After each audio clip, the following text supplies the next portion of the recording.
Dalam siri kali ini Pak Su nak kongsi cara bagaimana kita nak mengatasi pemikiran generalisasi melampau seperti yang mana kita bincang dalam siri yang lepas, iaitu kecenderungan seseorang untuk membuat sesuatu kesimpulan secara menyeluruh berasaskan satu pengalaman yang dia pernah lalui ataupun sedikit pengalaman yang dia pernah lalui tentang sesuatu perkara ataupun sesuatu kejadian misalnya Pak Su ada bagi contoh hari itu misalnya kita pergi ke satu tempat kita pernah ditipu oleh seseorang maka kita pun cenderung untuk mengatakan semua orang di tempat itu tidak boleh dipercayai Baik, cara yang pertama ialah kita harus berfikir secara objektif bila kita menghadapi suatu kejadian, kita lihat secara objektif.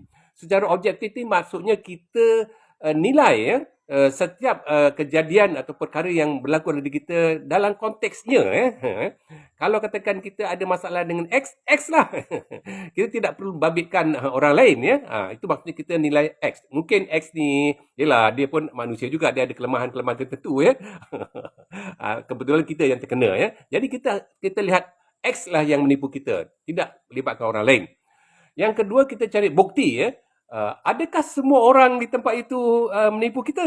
Adakah semua orang di tempat itu terbukti penipu? Kita jumpa Leman, jumpa Ali, jumpa John, jumpa Ramasamy, jumpa Lim apa semua. Kita okey je dia orang ni. Baik aja, jujur je. Kita cari bukti yang sebenar. Yang ketiga, kepengecualian Kadang-kadang sesuatu yang berlaku pada kita tu ada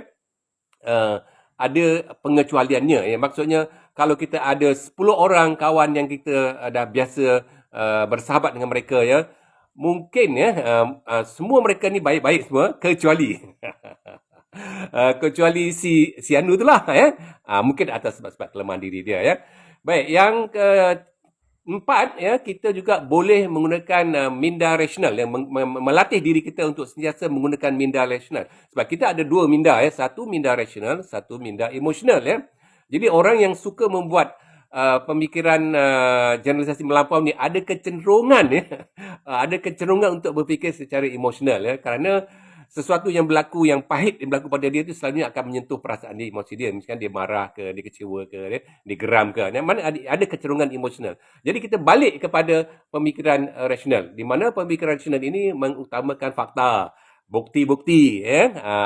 Bukti-bukti yang telah kita verified, yang telah kita sahkan. Baiklah, sehingga kita bertemu lagi. Terima kasih.